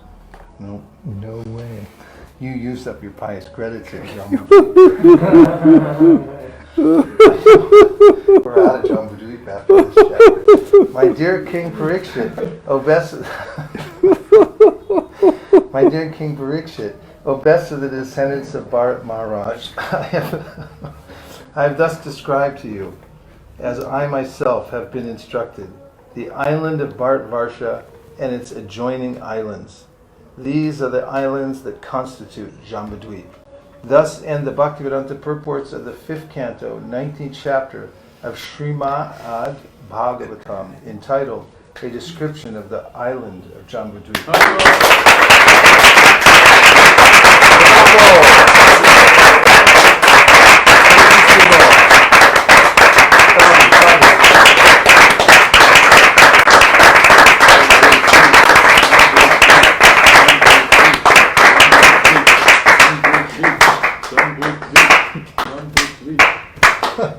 She had a Jambudvip like tea name. The Jambudvip Sankirtan Reserve. I wouldn't even have gotten a purport. You try to cheat Melody the whole thing. Jets. There, you know. Jeez. Well, bring your attorney. Chapter 20. Studying the structure of the universe. Bring your stethoscopes and slide rules and let's go. Text 1. The great sage Shukadeva Goswami said, "Hereafter I shall describe the dimensions, characteristics, and forms of the 6 islands, beginning with the island of Plaksha." Text 2. As Sumera mountain is surrounded by Jambudvip, Jambudvip is also surrounded by an ocean of salt water. The breadth of Jambudvip is 1,000 yojanas, 100,000 yojanas, 800,000 miles, and the breadth of the saltwater ocean is the same. As a moat around a fort is sometimes surrounded by garden-like forest, the saltwater ocean surrounding Jambudvip, the breadth of Plaksha saltwater ocean, in other words, 200,000 yojanas, 1,600,000 miles. On Plakshadvip, there is a tree shining like gold and as tall as the Jambu tree on Jambudvip. At its root is a fire with 7 flames. It is because this tree is a Plaksha tree that the island is called Plakshadvip. What happened to that thing? It helped me. I have a tendency to pop a lot. It's in the back. Really? Yeah. What's in the it bottom, going back there? Bottom cupboard. Fell off. It's in the bottom of a bag, in the bottom of the thing, in the bottom of the thing. Really? I'll get it for you if you like. Sounds pretty like buried to me. Sounds not very possible. Back cupboard, bottom shelf, left-hand side, little tiny, you know what it is, right? If you find this, you get some kind of what kind of juice? Jumbo juice. Jumbo juice. You get a jumbo juice. Didn't they have some kind of? Did they have a left? No. Other left. Other left. No, that's it. Bottom shelf. It's just sitting right there. Really? He found. I can't believe you moved it all the way over there. Somebody's got to get on jumbo juice. It was easy. Put it on for you. Just relax. Okay, go ahead. Go to the jumbo juice wall. See how much better that is, huh? The breadth of Plakshadvip, The breadth of Plakshadvip is twice that of the saltwater ocean. In other words, 200,000 yojanas, 1,600,000 miles. On Plakshadvip there is a tree shining like gold and as tall as the Jambu tree on Jambudvip. At its root is a fire with 7 flames. It is because this tree is a Plaksha tree that the island is called Plakshadvip. Plakshadvip was governed by Idmajiva, one of the sons of Maharaja Priyavrata. He endowed these 7 islands with the names of his 7 sons, divided the islands among the sons, and then retired from active life to engage in the devotional service of the Lord. Text 3 and 4. The 7 islands, Varshas, are named according to the names of those 7 sons: Shiva, Yavasa, Subhadra, Shanta, Chema, Amrita, and Abhaya. In those 7 tracts of land, there are 7 mountains and 7 rivers. The mountains are named Manikuta, Bhadrakuta, Indrasena, Jyotishman, Suparna, Hiranyavastiva, Hiranyastiva, and Megamala. And the rivers are named Aruna, Rimna, Angirasi, Savitri, Suptabhata, Ritambara, and Satyambara. One can immediately be freed from material contamination by touching or bathing in those rivers, and the four castes of people who live in Plakshadweep, the Hangsas, Patangas, purify themselves in that way. For 1,000 years, they are beautiful like the demigods, and they also beget children like the demigods. By completely performing the ritualistic ceremonies mentioned in the Vedas, and by worshipping the Supreme Personality of Godhead as represented by the Sun God, they attain the Sun, which is a heavenly planet. Purport. According to a general understanding, there are originally three deities, Lord Brahma, Lord Vishnu, and Lord Shiva. And people with a poor fund of knowledge consider Lord Vishnu no better than Lord Brahma or Lord Shiva. This conclusion, however, is invalid. As stated in the Vedas, Ishtapurtam Bahuda Jayamanam Vishwam Bibharti Bhuvanasya Navi Tad Evagnis Tad Vayus Tad Suryas Tad Uchandramaha Agni Sarvadhaivataha. This means that the Supreme Lord, who accepts and enjoys the results of Vedic ritualistic ceremonies, technically called Ishtapurtam, who maintains the entire creation, who supplies the necessities of all living entities, Eko Bahunam Yo Vidadati Kaman, and who is the central point of all creation, is Lord Vishnu. Lord Vishnu expands as the demigods known as Agni, Vayu, Surya, and Chandra, who are simply parts and parcels of his body. Lord Krishna says in Srimad Bhagavad Gita, Yaipyanyai devata bhakta yajante shadayanvita. I say that again, I made a mistake. Yaipyanya devata bhakta yajante shadayanvitaha tepi mam eva konteya yajantavi purvakam. Thank you. Devotees who worship the demigods with firm faith worship me also, but not according to regulated principles. In other words, if one worships the demigods, but does not understand the relationship between the demigods and the Supreme Personality of Godhead, his worship is irregular. Krishna also says in Bhagavad Gita, Aham hi sarvajagyanam bhokta cha prabhareva cha. I am the only enjoyer of ritualistic ceremonies. It may be argued that the demigods are as important as Lord Vishnu because the names of the demigods are different names of Vishnu. This, however, is not a sound conclusion, for it is contradicted in the Vedic literatures. The Vedas declare, we'll skip that one, okay, maybe not too bad.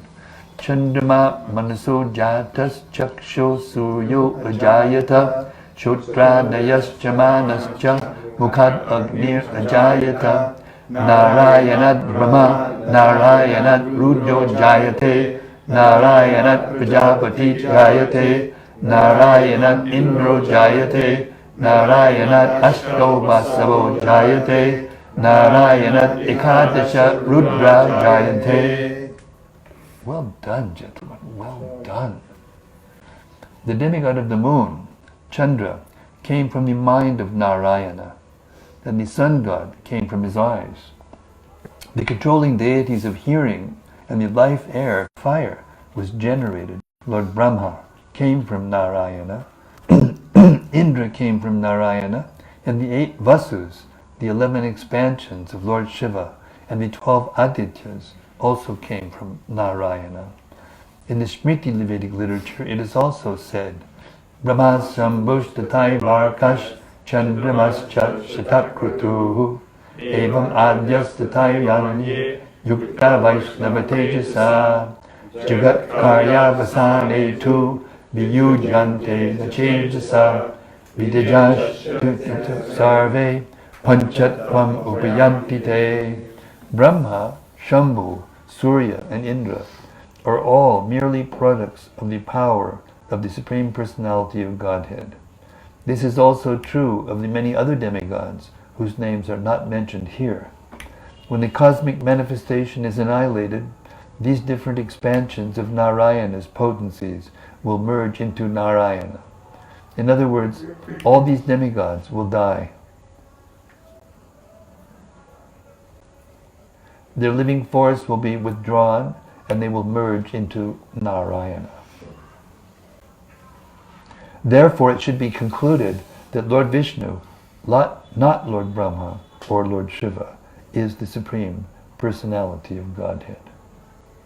As a government officer is sometimes accepted as the entire government, although he is actually but a departmental manager, so the demigods, having achieved power of attorney from Vishnu, act on his behalf, although they are not as powerful as he. All the demigods must work under the orders of Vishnu. Therefore it is said, Ekale Ishvara Krishna Ara Sabhavritya. The only master is Lord Krishna, or Lord Vishnu, and all others are his obedient servants, who act exactly according to his orders. The distinction between Lord Vishnu and the demigods is also expressed in Bhagavad Gita, 9:25. Yanti deva vrita devan pitrin yanti prativritaha bhutani yanti bhuteja yanti madhyajinopimam. Those who worship the demigods go to the planets of the demigods, whereas the worshippers of Lord Krishna and Lord Vishnu go to the planets in Vaikuntha. These are the statements of the Smriti. Therefore the idea that Lord... Shouldn't those be capitalized for you? Mine is... Say that again? Those who worship the demigods. There it is. Should be. Yes, it should be. Correct. Write it down. Thank you very much. Good catch, as Dravida would say. Therefore, the idea that Lord Vishnu is on the same level as the demigods is in contradiction to the Shastras. The demigods are not supreme. The supremacy of the demigods is dependent on the mercy of Lord Narayana, Vishnu, or Krishna. Text 5. This is the mantra by which the inhabitants of Plakshadweep worship the Supreme Lord. Let us take shelter of the Sun God, who is a reflection of Lord Vishnu, the all-expanding Supreme Personality of Godhead, the all-worshipable Lord. He is the origin of all auspicious and inauspicious results. Purport. Lord Vishnu is even the Supreme Lord of Death, as confirmed in Bhagavad Gita. Mrityu sarvaharas chaham. There are two kinds of activity, auspicious and inauspicious, and both are controlled by Lord Vishnu. Inauspicious activities are said to be behind Lord Vishnu, whereas auspicious activities stand before him. The auspicious and the inauspicious exist throughout the entire world, and Lord Vishnu is the controller of them both, you make to your point. In regard to this verse, Srila Madhvacharya says, Surya Somagnibadisha Vidatrishu Yathakramam Plakshadi Dvipasangstasu Sitam Hadim Upasate. They're getting tired, you can tell. Everybody. No way. Really? You're not tired. Really? Everybody's tired? Mm-hmm. Is it just me?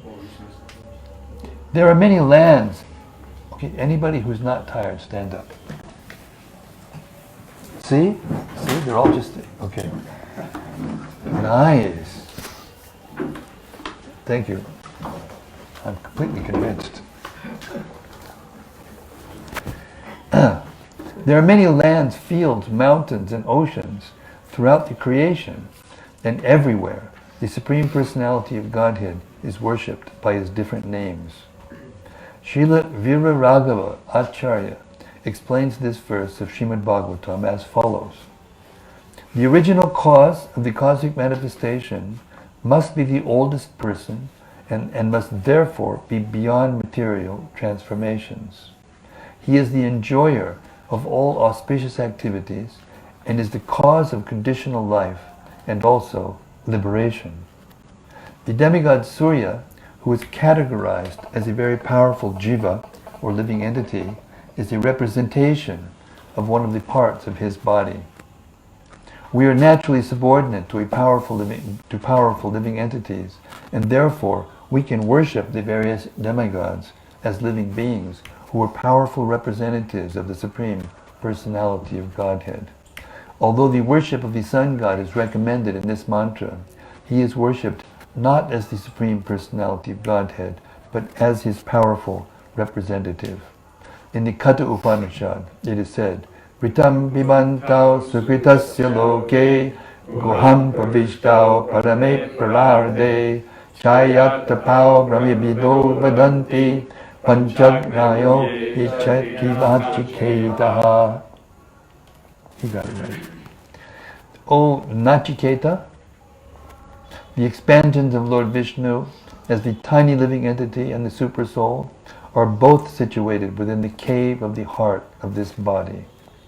Having entered that cavity, the living entity, resting on the chief of the life airs, enjoys the results of activities, and the super soul, acting as witness, enables him to enjoy them.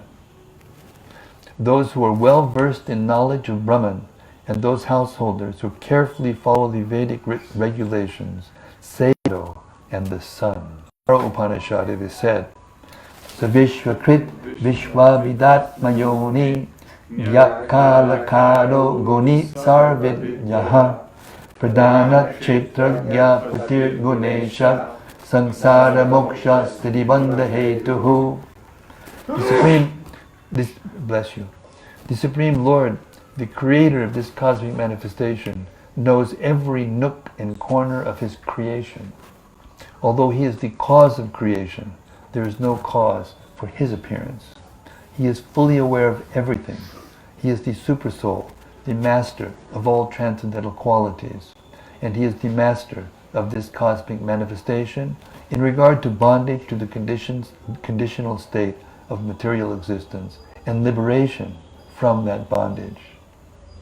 Similarly, in the Taittiriya Upanishad, it is said, Bhishmasmad Bhatak Bhavate Vishoditi Suryaha Vishasmad Agnischandrascha Mrityur Dhavati Panchamaha. It is out of fear of the Supreme Brahman that the wind is blowing, out of fear of him that the sun regularly rises and sets, and out of fear of him that fire acts. It is only due to fear of him that Death and Indra, the King of Heaven, perform their respective duties. As described in this chapter, the inhabitants of the 5 islands, beginning with Plakshadweep, worship the sun god, the moon god, the fire god, the air god, and Lord Brahma, respectively. Although they engage in the worship of these 5 demigods, however, they actually worship Lord Vishnu, the Supersoul of all living entities, as indicated in this verse by the words Pratnasya Vishnu Rupam. Vishnu is Brahma, Amrita, Mrityu, the Supreme Brahman and the origin of everything, auspicious and inauspicious. He is situated in the heart of everyone, including all the demigods.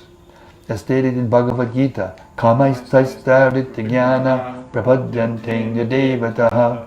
Those whose minds are distorted by material desires surrender unto the demigods. People who are almost blind because of lusty desires are recommended to worship the demigods who have their material desires, fulfilled. But actually, those desires are not fulfilled by the material demigods. Whatever the demigods do is done with the sanction of Lord Vishnu. People who are too lusty worship various demigods instead of worshipping Lord Vishnu, the Supersoul of all living entities. But ultimately, it is Lord Vishnu they worship because he is the Supersoul of all demigods.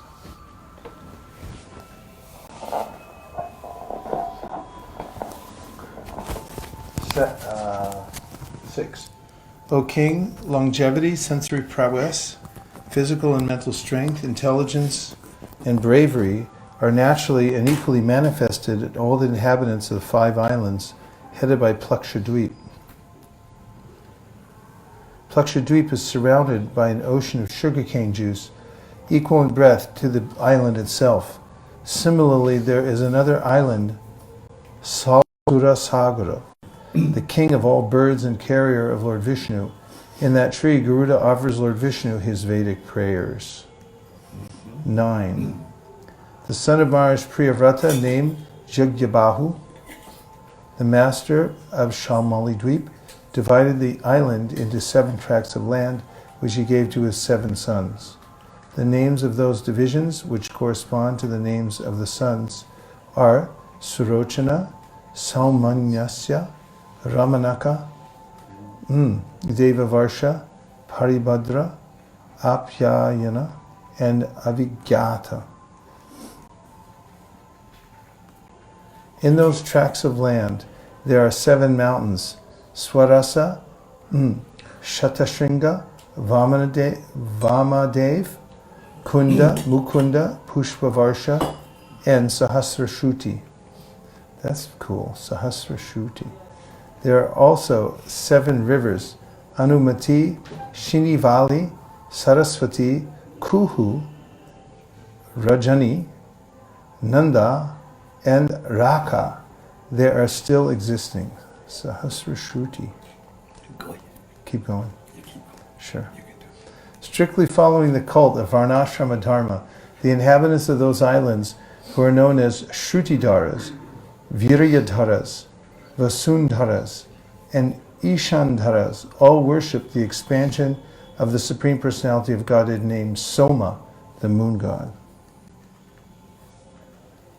The inhabitants of Shalmali Dweep worship the demigod of the moon in the following words. By his own rays, the moon god has divided the month into 2 fortnights, known as Shukla and Krishna, for the distribution of food grains to the Patas and the demigods. The demigod of the moon is he who divides time, and he is the king of all the residents of the universe. We therefore pray that he may remain our king and guide, and we offer him our respectful obeisances. Outside the ocean of liquor is another island known as Kushadweep, which is 800,000 yojanas, 6,400,000 miles wide, twice as wide as the ocean of liquor. As Shalmali Dweep is surrounded by a liquor ocean, Kushadweep is surrounded by an ocean of liquid ghee, as broad as the island itself. On Kushadweep, there are clumps of kusha grass, from which the island takes its name. This kusha grass, which was created by the demigods by the will of the Supreme Lord, appears like the second form of fire, but with very mild and pleasing flames. Its young shoots illuminate all directions. Purport. From the descriptions in this verse, we can make an educated guess about the nature of the flames on the moon. Like the sun, the moon must also be flames, because without flames there cannot be full of flames, because without flames there cannot be illumination. Shukomala, the kusha grass illuminates all directions, but its flames are very mild and pleasing. This gives some idea of the flames existing on the moon. 14. O king, another son of Maharaj Priyavrata, Hiranyarita, was the king of this island. He divided it into 7 parts, which he delivered to his 7 sons according to the rights of inheritance. The king then retired from family life to engage in austerities. The name of those sons are Vasu, Vasudhana, Dridharuchi, Stutyavrata, Nahabhigupta, Vivikta, and Vamadev. 15. In those 7 islands, there are 7 boundary mountains known as Chakra, Chatushringa, Kapila, Chitrakuta, Devanika, Urdhvaroma, and Dravina. There are also 7 rivers known as Ramakulya, Madhukulya, Mitravinda, Shrutavindra, Devagarbha, Gritachuta, and Mantramala. Siddhin. running out the clock. The inhabitants of the island of Kushadweep are celebrated as the Kushalas, Kovidas, Abhiyuktas, and Kulakas. They are like the Brahmanas, Kshatriyas, Vaishyas, and Shudras, respectively. By bathing in the waters of those rivers, they all become purified. They are expert in performing ritualistic ceremonies according to the orders of the Vedic scriptures. Thus they worship the Lord in his aspect as the demigod of fire. This is the mantra by which the inhabitants of Kushadweep worship the fire god. O fire god, you are a part of the Supreme Personality of Godhead, Hari, and you carry to him all the offerings of sacrifices. Therefore, we request you to offer to the Supreme Personality of Godhead the yogic ingredients we are offering the demigods, for the Lord is the real enjoyer. Purport: the demigods are servants who assist the Supreme Personality of Godhead. If one worships the demigods, as servants of the Supreme, carry the sacrificial offerings to the Lord like tax collectors collecting revenue from the citizens and bringing it to the government's treasury. The demigods cannot accept the sacrificial offerings. They simply carry the offerings to the Supreme Personality of Godhead.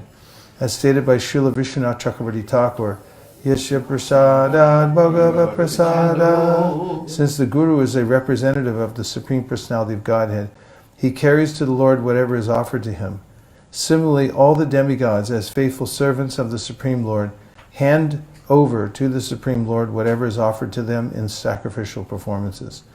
There is no fault in worshipping the demigods with this understanding, but to think that the demigods are independent of the Supreme Personality of Godhead and equal to him is called Hrita Jnana, a loss of intelligence, Kamais Taistya Hrita Jnana, one who thinks that the demigods themselves, outside the island known as Kraunchadweep, our favorite, which has a width of 1,600,000 yojanas, 12,800,000 miles, twice the width of the ocean of clarified butter.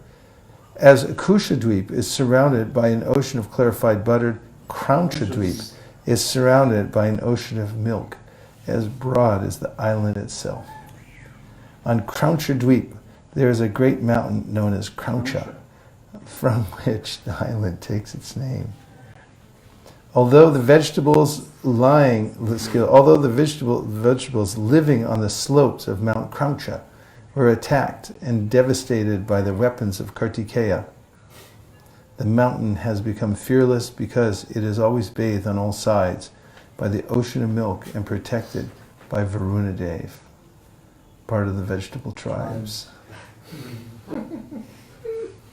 The ruler of this island was another son of Maharaj Priyavrata. His name was Gritaprishta, and he was a very learned scholar. He also divided his own island among his 7 sons. After dividing the island into 7 parts, named according to the names of his sons, Gritaprishta Maharaj completely retired from family life and took shelter at the lotus feet of the Lord, the soul of all souls, who has all auspicious qualities. Thus he attained perfection. That's 5:20:21. That's what we got to go to. 27? Yeah, that's good. We got 30 seconds to make it there. The sons of Maharaj Gritaprishta were named Ama, Madhuruha, Meghaprishta, Sudhama, Rajishta, Lohitarana, and Vanaspati. In their island, there are 7 mountains which indicate the borders of the 7 tracts of land, and there are also 7 rivers. The mountains are named Shukla, Vardhamana, Bhojana, Upabarhina, Nandana, and Sarvatobhadra. The rivers are named Abhaya, Amritauga, Aryaka, Tirthavati, Rupavati, Pavitravati, and Shukla. The inhabitants of Kraunchadweep are divided into 4 castes called the Purushas, Rishabhas, Dravinas, and Devakas. Using the waters of those sanctified rivers, they worship the Supreme Personality of Godhead, by offering a palmful of water at the lotus feet of Varuna, the demigod who has a form of water. Purport. Vishwanath Chakravarti Thakur says, Apomaya Asmayam. With joint palms, the inhabitants of the various sections of Kramchadweep offer the sanctified waters of the rivers to a deity made of stone or iron. The inhabitants of Kramchadweep worship with this mantra, O water of the rivers, you have obtained energy from the Supreme Personality of Godhead. Therefore you purify the three planes. By your constitution, why we are touching you. Kindly continue to purify us. Purport. Krishna says in Bhagavad Gita, Bhumirapo nalo vayu kamano buddhir evacha ankara ityame bina prakritirashtada. Earth, water, fire, air, ether, mind, intelligence, and false ego. Altogether these 8 comprise my separated material energies. The energy of the Lord acts throughout the creation just as heat and light, the energies of the sun, act within the universe to make everything work. The specific rivers mentioned in the Shastras are also energies of the Supreme Personality of Godhead, and people who regularly bathe in them are purified. It can actually be seen that many people are cured of diseases simply by bathing in the Ganges. Similarly, the inhabitants of Kramchadweep purified themselves by bathing in the rivers there. 24. Outside the ocean of milk is another island, Shakadweep, which has a width of 3,200,000 yojanas. As Kramchadweep is surrounded by its own ocean of milk, Shakadweep is surrounded by an ocean of churned yogurt as broad as the island itself. In Shakadweep there is a big shaka tree, from which the island takes its name. This tree is very fragrant. Indeed, it lends its scent to the entire island. 25. The master of this island, also one of the sons of Priyavrata, was known as Medatiti. He also divided his island into 7 sections, named according to the names of his own sons, whom he made the kings of that island.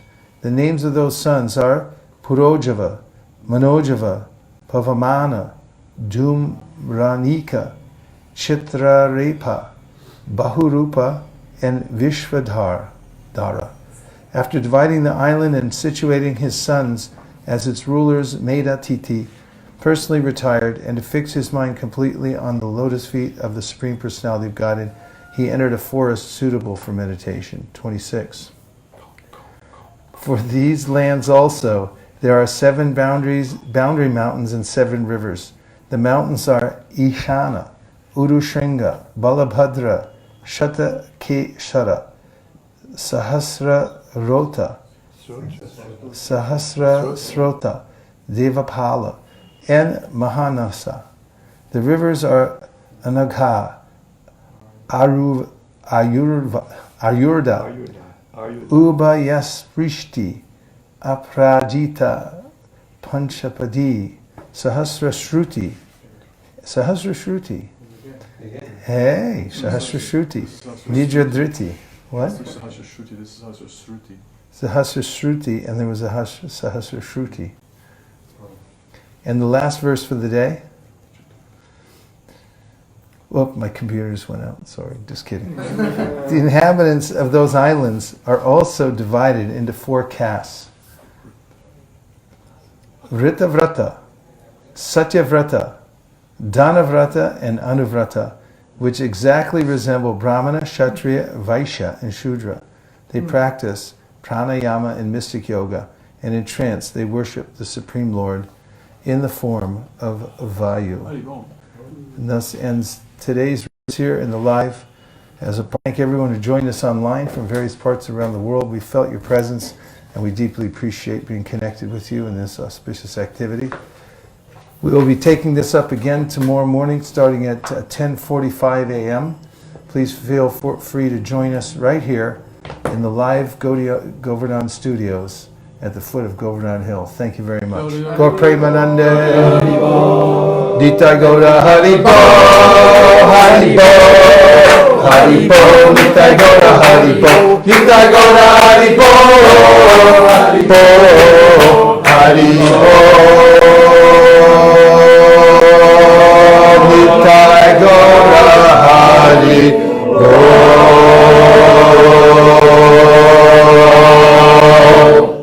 Vanchakalpatarubhasha Kripasinabhaya Patitanam Pavanibhyo Vaishnavebhyo Namo Namaha. Natakoti Vaishnavini ki jai. Marman, Natari Marman, Natari Marman, Natari Marman, hey, Natari Marman, Natari Marman, Natari Marman, Natari Marman.